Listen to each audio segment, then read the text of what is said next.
is Dr. Dustin Hanvey from the Academic Senate. I'm the Academic Senate President. We called this particular information meeting to actually be a precursor to our more full and complete town hall meeting in 2 weeks from today on the 29th in this room from 12 to 2. I know a lot of people have pre-scheduled meetings for right now, so we decided to videotape the meeting so everybody could watch it who couldn't be here. So in some ways, this is a performance for the camera, as along with the audience here, and thank you all for coming. Before we get started, I think the President would like to say a couple words, so I'm going to turn the podium over to him first. And this will be very brief, but my couple of words are thank you, okay? And I did want to come over and say that, you know, how good we should all feel that Prop 30 has passed. And I'm here to tell you that the budget cuts are now behind us. And I'm going to rush off. I'm going to the California Community College League Conference is doing their conference Thursday and Friday, so I'm going to a meeting there this afternoon. But I wanted to come over and just let you know that, first of all, thank you for the work that you've done in the service of all of our students. Thank you for the work that you've done to support Prop 30, because it is a turning point for us. I know that you've worked hard on many plans to move the college forward, even though, you know, the budget has been tight. But now Prop 30 gives us a window. It gives us stability, and it gives us a restoration of to the budget. So that's all good news. That's all good news. Now to the Carnegie Hour. Okay, Carnegie Hour, Carnegie. I think when I'm when I'm home in New York, I call it the Carnegie Deli. I just came here to say this about the Carnegie Hour, and that is, from me, from the board, from the administration, there is no rush. There is no deadline, okay? This came about because several years ago, as we were looking at the calendar, a couple of years ago, we were looking at the calendar, we became aware that back in 2004, we compressed the hours, we compressed the weeks, but we did not compress the hours. And that created a whole bunch of scheduling anomalies in which it became more difficult for students to get a schedule in which classes don't bump into each other. That's the only situation we're trying to address, the only one. We could compress the hours or not. We could keep the hours the same way or not. We have no endpoint.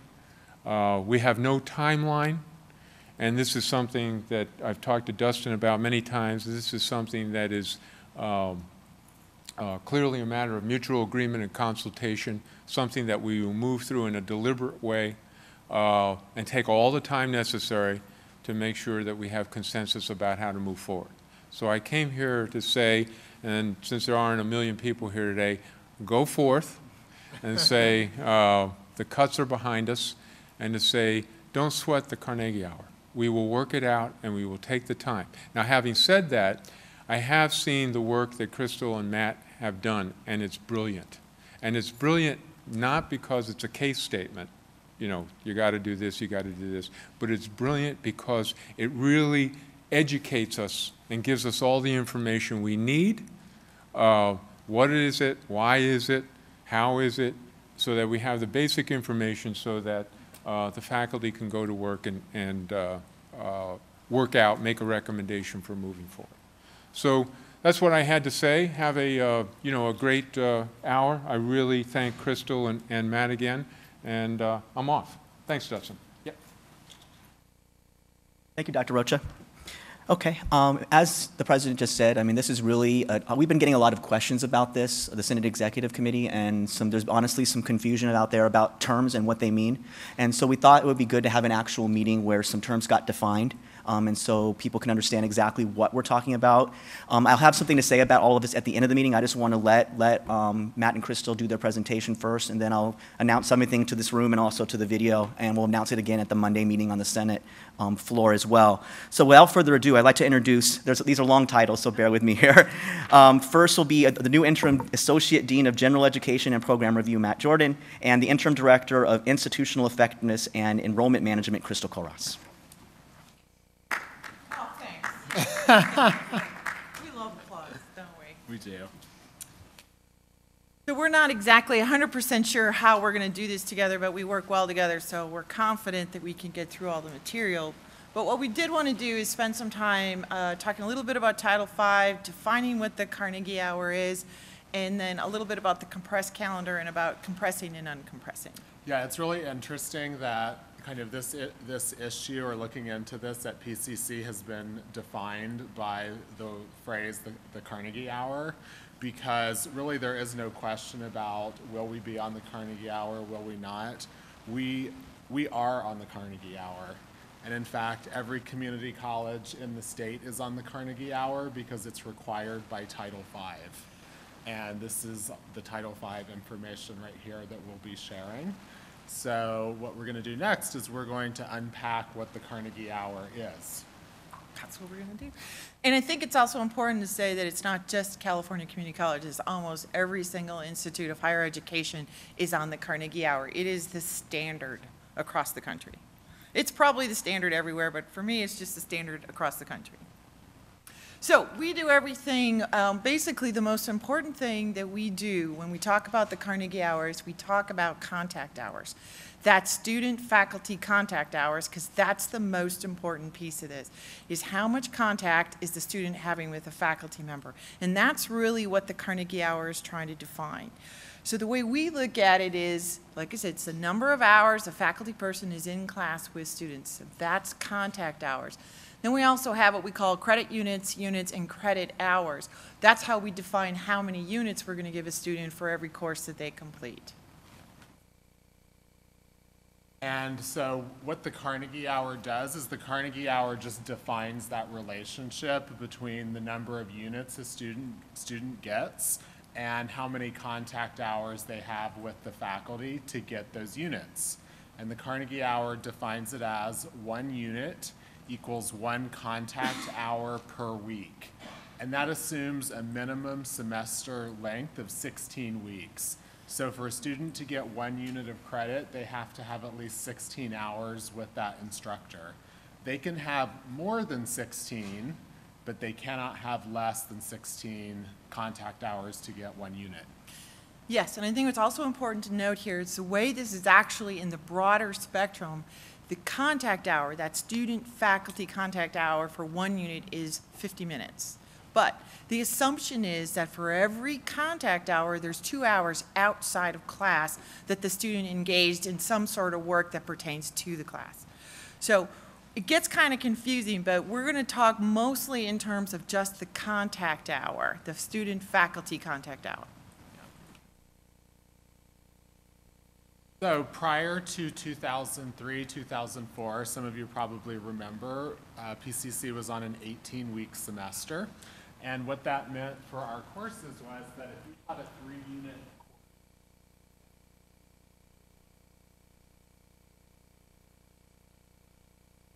for contact hours. Oh, thank you. I have to stop myself from moving around. I'll go point. You say that again. Okay, thank you. So prior to 2000, this is funny to repeat this. Prior to 2003-04, PCC was on an 18-week semester, which meant that if you taught a 3-unit class, that you met with the student 3 hours per week for a total of 54 hours in the semester. And what happened in 2003-04 is that we compressed our term from 18 weeks to 16 weeks, right? However, we maintained the same amount of contact hours that we had previously had in the 18-week term. Yes, and actually, we were required to do that. The deal with the chancellor's office is that when we applied to go to a compressed calendar, our agreement with them was, and they require this, is that we maintain the student contact hours that we had prior to the compressed calendar. Again, the student contact hour is the most important thing here. So we had to maintain that. Right. So what it turns out to be... Shall I talk? Yeah, so what actually happened was when we compressed the term and maintained the contact hours, this created irregular class durations for courses of varying units. So for example, a 1-unit course at that point now began meeting 1.1 hours a week instead of 1 hour. A 3-unit course was meeting 3.4 hours a week instead of 3 hours.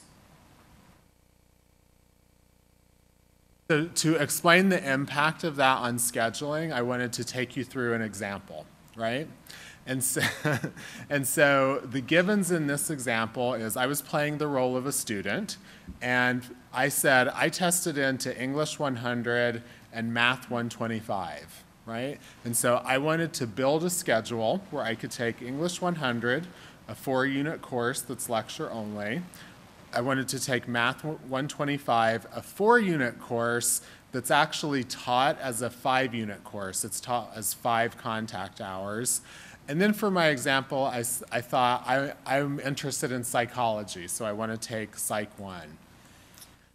And I'm just going to add is that English 100, Math 125 is the most typical example of a new student coming in. That's exactly where they test, is the 100, 125 combination. And for this example, I wanted to give myself kind of the experiences that our students have, which I said to myself, I'm working, I have to support family members, so I want to try to take all of my classes on Mondays and Wednesdays, which one would think should be possible, to take 3 classes in 2 days. So what I then did was, starting in the left-hand column, I tried to build, oh, and I should say the course times that you see here were all directly taken from the spring 2013 schedule of classes. So these are all the Monday, Wednesday offerings of the sections of these courses, right? And so I tried to build a combination with all of these offerings. So I'll just take you through the different combinations that I got. The first combination equaled an 11-hour and 40-minute on-campus day. And you'll notice that in 2 of the classes in between Psych 1 and Math 125, the Psych 1 I wanted to take was between 12 and 1:35. Now, there's a 5-minute overlap that prevents me from taking the Math 125 that starts at 1:30. Right? And for that reason, I had to take a Math 125 that's 2.5 hours later. When I tried to take the English 100 between 12:05 and 12:20, I got it somewhat better. I got a 9-hour and 50-minute day with about an hour and 40 minutes between each class. 2:30 to 4:45 English 100, again, 9-hour and 40 minutes.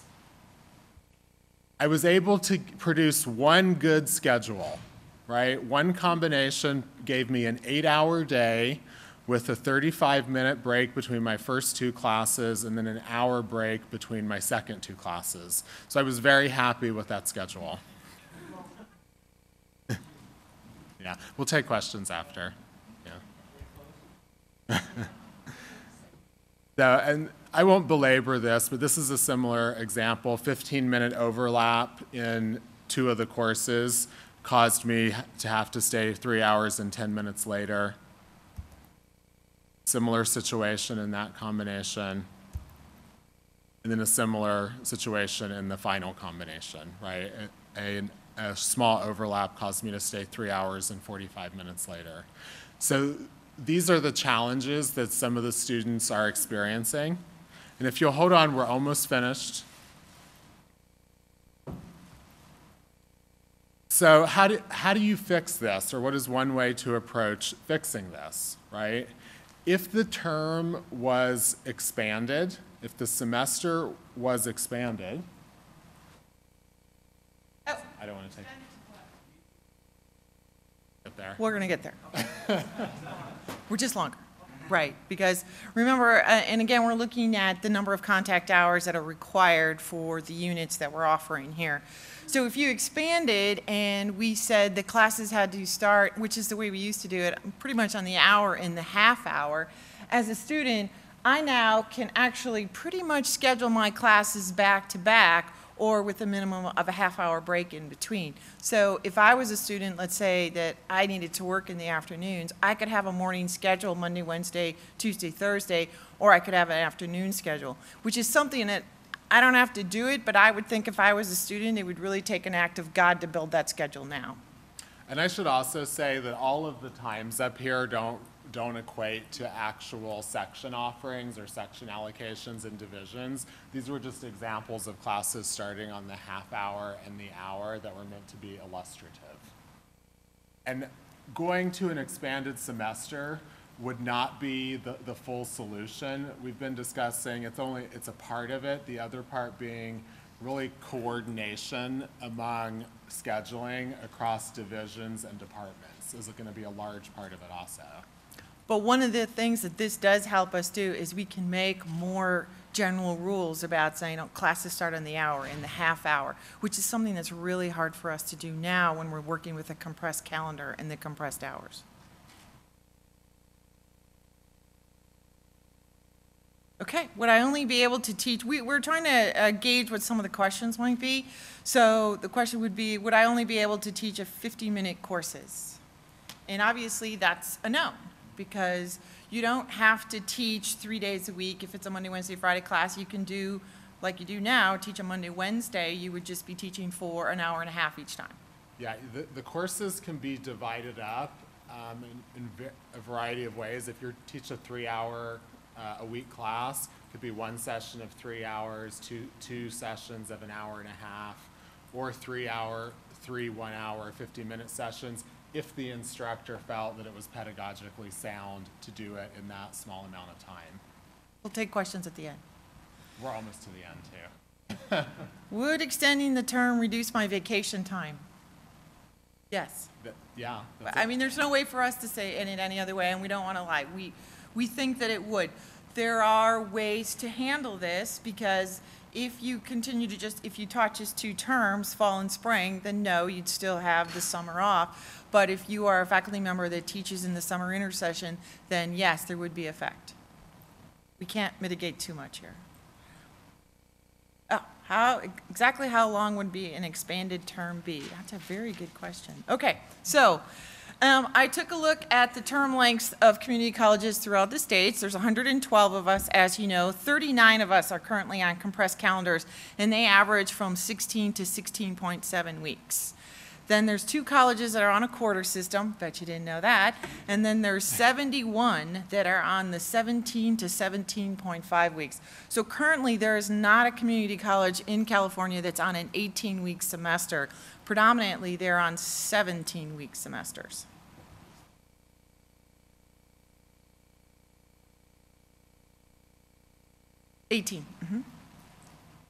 Would I have to teach Monday through Friday? And I think we've answered this. No.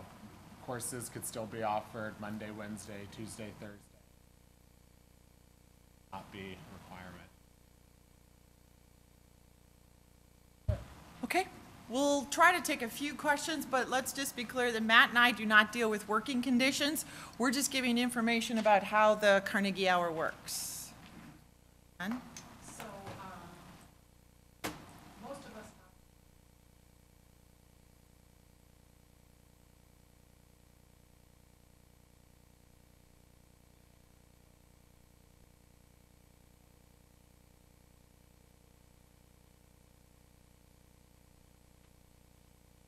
Actually, can you hold on? They're going to give you a mic. Mike. Yeah, yeah. Take the mic. Did not sign on for this one. I can use my teacher voice. Okay, so I just said that most of us got into our profession because we're passionate about student success. So I don't care at all about having reduced vacation. I care mostly about what's going to be best for my students. So math is a unique situation. I want to teach 4 days a week. Will I be able to do that in math? And I don't want to have less time with my students. Okay.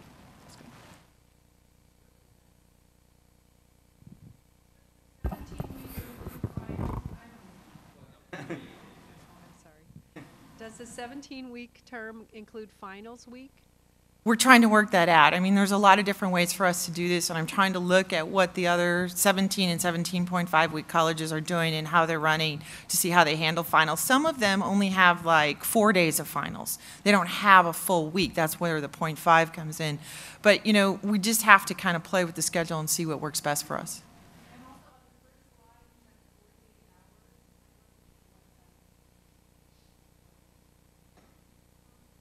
Contact hours.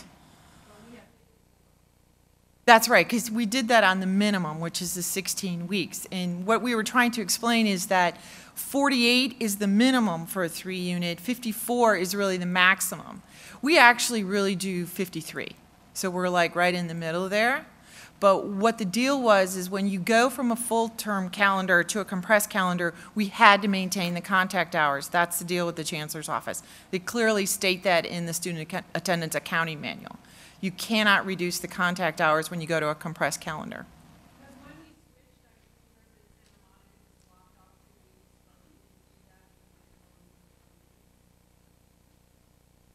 Well, I don't exactly understand that, but we don't lose the funding because we compressed the hours. So we went from 3 hours a week to 3.4, so we didn't lose funding. The term length multiplier changed from 18 to 17, but instead of multiplying by 3 times 18, we multiply by 3 times 4 times 16. All right, I'm going And next that is because I so have the confusing. microphone. That is like so in the weeds there, you didn't want to know that part. All right, I have the mic, so I'm going to go next. I teach in the studio art, visual arts and media studies, and my class, I meet twice a week with my students, and each of my classes is 3 hours and 20 minutes. So you didn't explain that model, and I can't teach my class in less time. Like if that time gets divided up, it's not possible for me to teach what I teach. So how does this new system affect how my class times are broken up? Because, for instance, today I taught for 3 hours and 20 minutes, and then I would do another class time like that. Do you understand what I'm saying? So I'm teaching 7+ hours each class a week, and it can't be divided in thirds. It has to only be in half. He's going to answer that. Okay, good. It would have no effect on your class. You would still teach the class in two long sessions that are similar in time. One of the things that we didn't want to do today is we stuck strictly with lecture, because once you start going into the lecture lab combinations, this gets really crazy, and we didn't want to get down too crazy. So your combination is really the lecture lab combination that we didn't address today because it's really in the weeds. But you could still offer it twice a week in 2 long sessions that met the contact hours.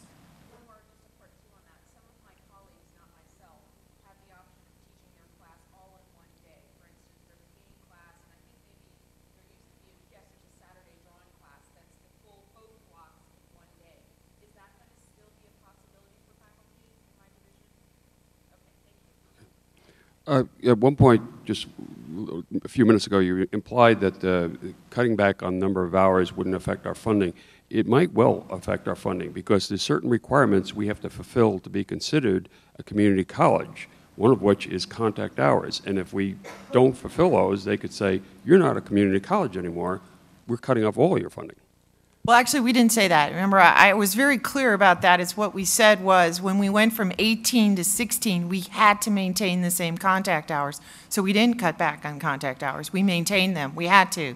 We were required. Matt and I are up here saying that we would still maintain the contact hours unless there was another decision made to review curriculum and revise it to go to a 48 hours. He and I are not advocating that. We're just explaining what would happen. Okay, I have a couple questions. I'm in the same position as the art instructor.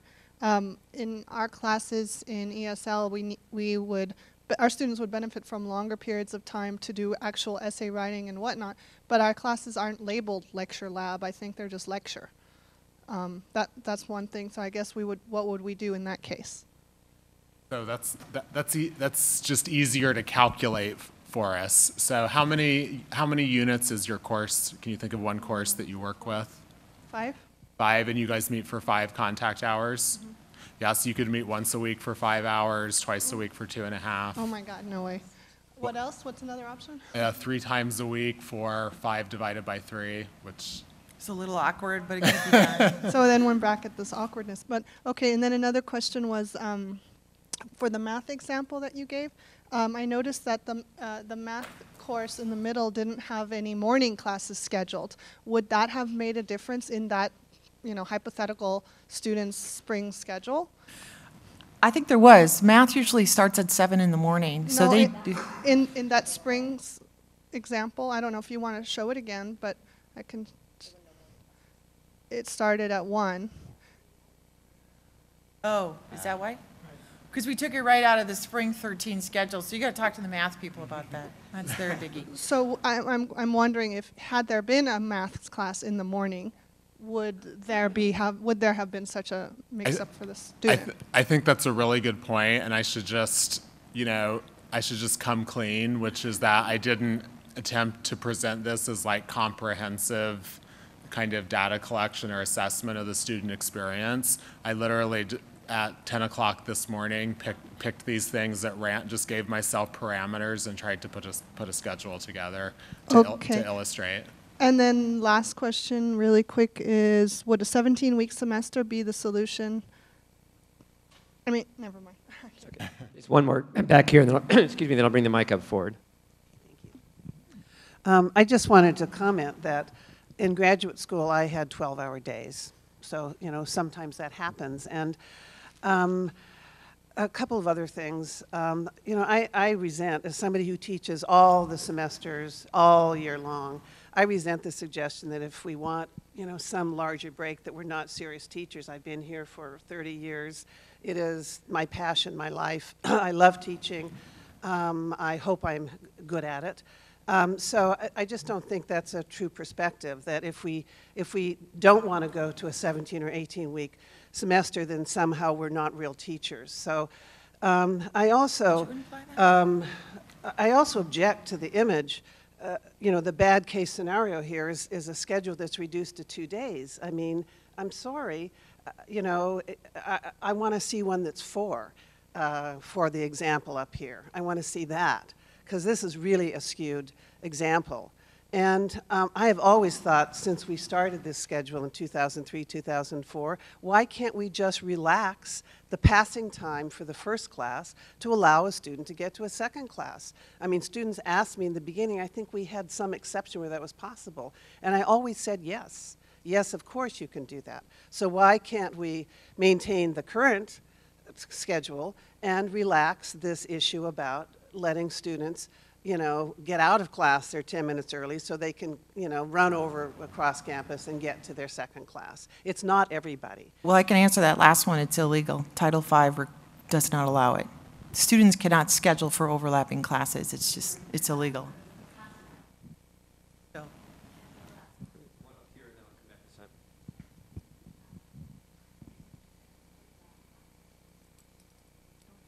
I just didn't want to talk over someone else.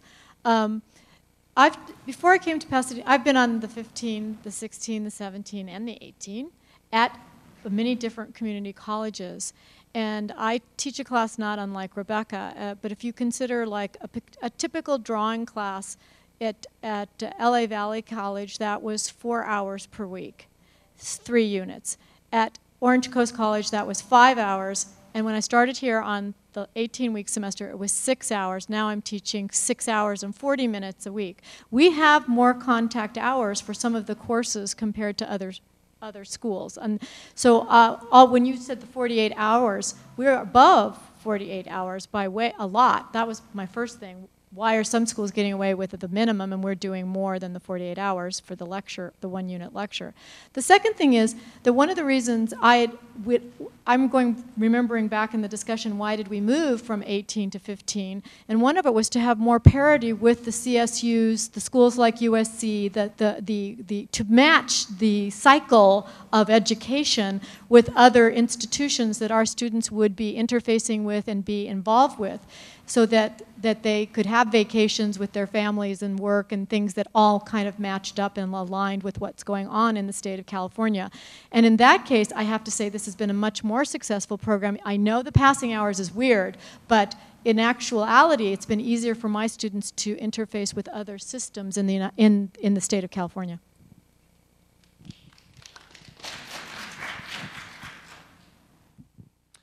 Just a couple things that I've heard a few things mentioned, and as a student, obviously, that's here, I can give examples of a 5-day schedule, which I have now, which is impossible almost because of the way that the classes are set up.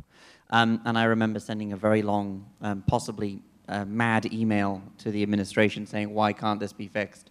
So I'm glad that we're addressing it now, because the current system isn't working for students, especially with the passing hour and the way that it's currently working. I cannot schedule my classes right now because of that 5-minute overlap. And in fact, for spring 2013, I only have 9 units because I cannot find a way to fit in my additional class that I need, and I need to be full-time. And this isn't graduate school. This is a community college, and at a community college, the students here have very diverse and different needs. They do have to work, they do have to go. A lot of us are new to education or are coming back into education having given up the first time. I was one of those people that gave up on education, and I know 12-hour days almost made me give up again. It was only sheer force of will that a lot of students just honestly don't yet have, and they have to build it. And so I think that the schedules that you're showing, if you go to that 8-hour one, which is the best model that you showed, and there are students who do need to have the Monday, Wednesday, that is almost impossible for any student that isn't either a first-year experienced student or been here for a long time to get, because those classes will fill. So even the good examples just are not filling. Or they're filling so quickly that students can't take them. So I'm just glad that we're having this discussion. I think it's very important that we move to the hour, half hour, and allow for that passing time, because without it, students are just not getting the classes they need. They're spending too long here and not succeeding.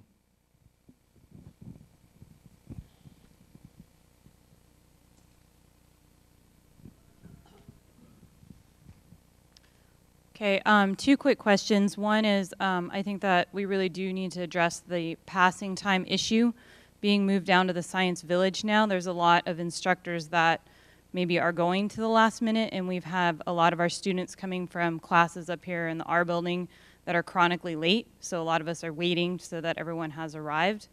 The second question, or I guess that wasn't a question, but the question I really have is there differences in any of the data on student success between a compressed calendar and a 17 or 18 week?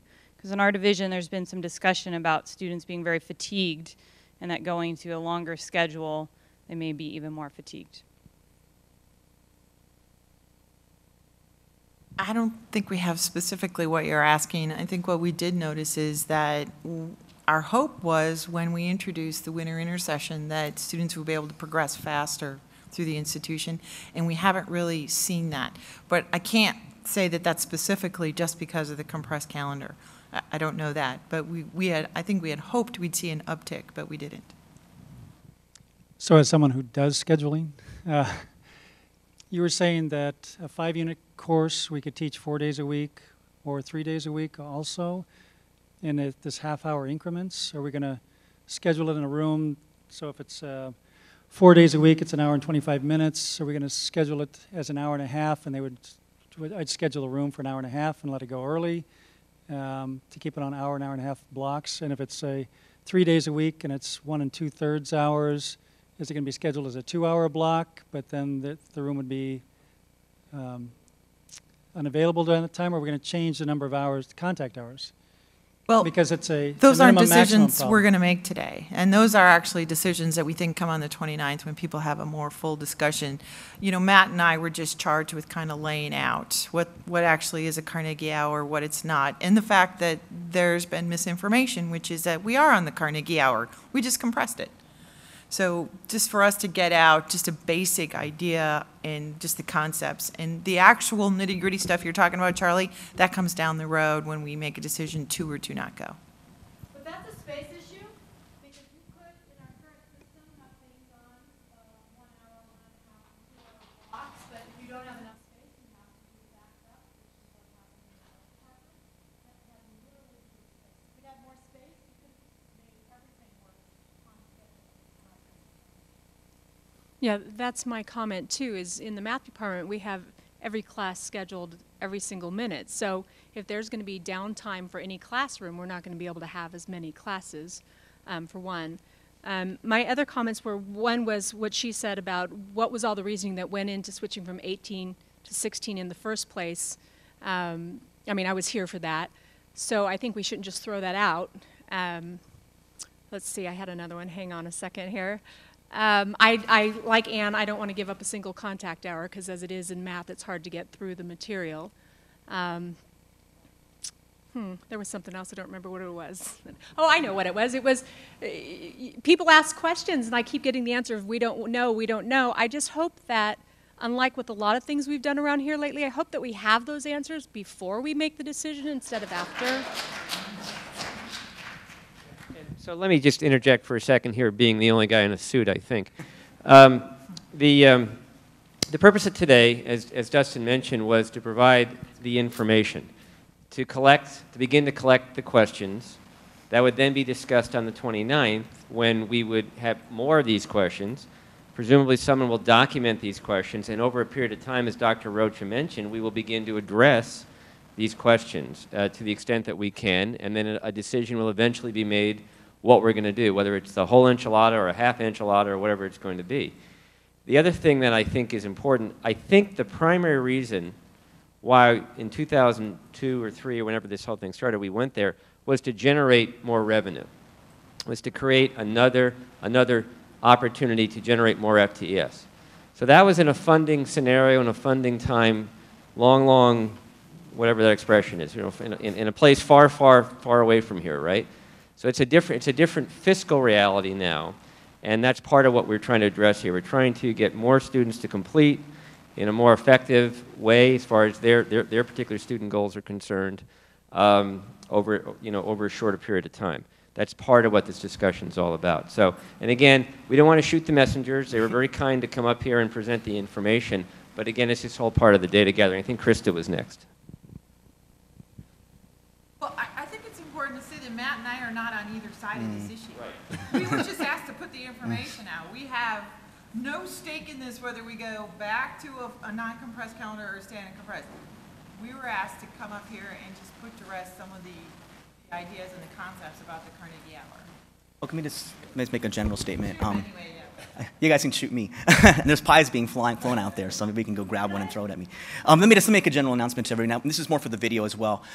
This was, again, as was just mentioned, this was a chance for some terms to get defined and ideas to get defined. I have asked that this particular PowerPoint be available on the Senate website so everybody can read it. And what we would like to request, and I will be announcing this again on Monday to everybody, and I will be sending out an email later today along this effect, is we'd like to actually solicit that people could present position papers on this particular change, and or lists of questions. And those will be sent into the Academic Senate Executive Committee. And then on the 29th, we'll look at all of those position papers. We'll make sure that we have a very balanced panel with people from various positions on it. And then that particular session, I don't know if it's going to be exactly a debate, but it will be a chance for us as a campus, really, to flesh a lot of these very questions that people are bringing up today, because we won't know what the questions are until we get all the information from people first. So I would encourage you, if you have opinions yourself, you may want to write that position paper up, or if you know people in your division who feel strongly about this issue one way or another, that you have them write that up. It could be as short as a paragraph, as long as an essay. I mean, it really is up to the individual. And then the executive committee will take a look at all those position papers, try to get a good variety of people, and have them up here in front. I'm hoping to have at least one representative of the administration on the panel as well, and students, and classified as well, so we can really have a good 2-hour thorough discussion and let all of these ideas get discussed with questions from the audience. So what I encourage you to think about this, maybe if you can do a research about this.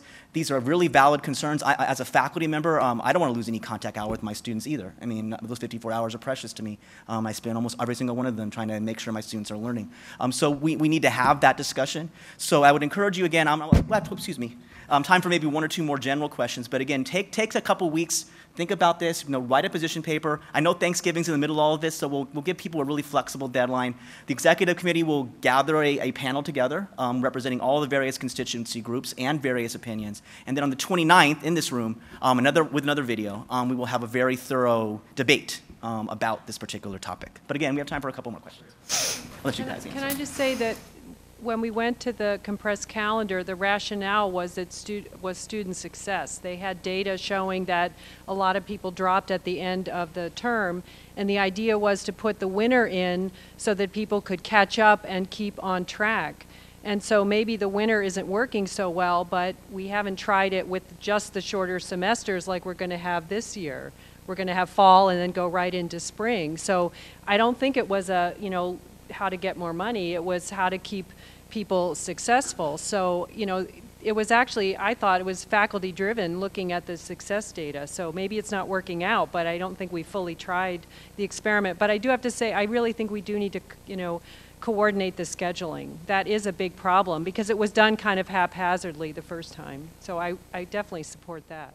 Yeah, and I'll just add to this. Obviously, I wasn't here at that time, but a senior faculty in English was telling me today that, which I never realized, was the last 2 weeks of the 18-week semester in fall happened after the Christmas holiday. They did.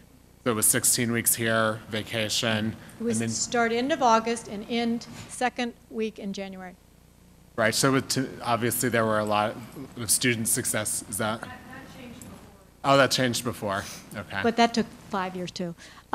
But one of the things you haven't mentioned is you've made it, I know you don't mean this, but it sounds like that's 15 or 18. And I've been visiting lots and lots of campuses where they're trying different models. I mean, a model for a 5-unit course might be to meet 2 times face-to-face for 2 hours a week, and 1 hour, I know they're doing this at USC, which is do Google Hangouts.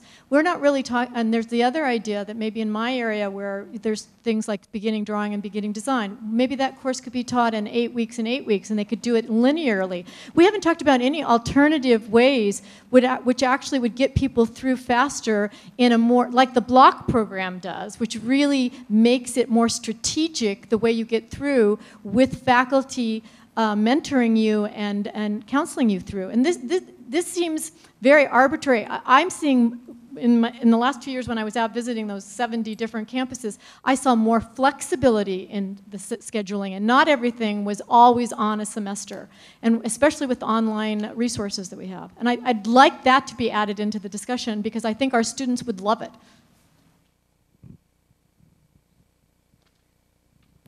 You know, I'm actually going to agree with that last part, the idea of getting through the courses that we do. I went through from Math 125 all the way through, and I'm now in Math 5C. If I'd done that the regular way, I'd still be in Math 7, I think. It would take me about 4 or 5 years just to get through my math requirements. The MathPath program condensed that, the math boot camp element, and so I was really focused on it, and I was pushing through 3 semesters, I'm through calculus. And I think that if we are looking at that sort of thing, that's going to help, but it needs to come in conjunction with a scheduling change, because as I mentioned, the way that it's working right now, the overlap is a problem, moving from class to class is a problem, and trying to get these crazy schedules, which a lot of students do have, I can't focus by the end of the day. And so I think we need to pair all of this together, and I think that's correct. I would just point out, I thank you both for those comments. I think that short-term classes can be done in either, regardless of the term length. And so, yeah, I think they're beneficial. I completely agree.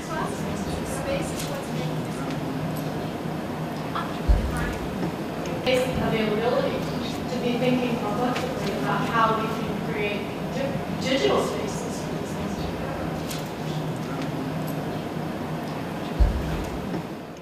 Well, I'd like to say, let's give a round of applause to our 2 presenters, Crystal and Matt.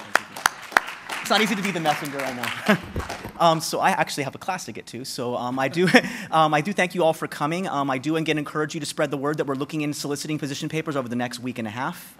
There's no limit. We can get 150 of them. We'll look through them all. And we'll try to get a representative panel up here. We have no limits to how many people can be on the panel. And then on the 29th will be our more full town hall on this topic. So I encourage you to let everybody know that meeting is being held on the 29th, 12 to 2 in this room. Okay, thank you for coming.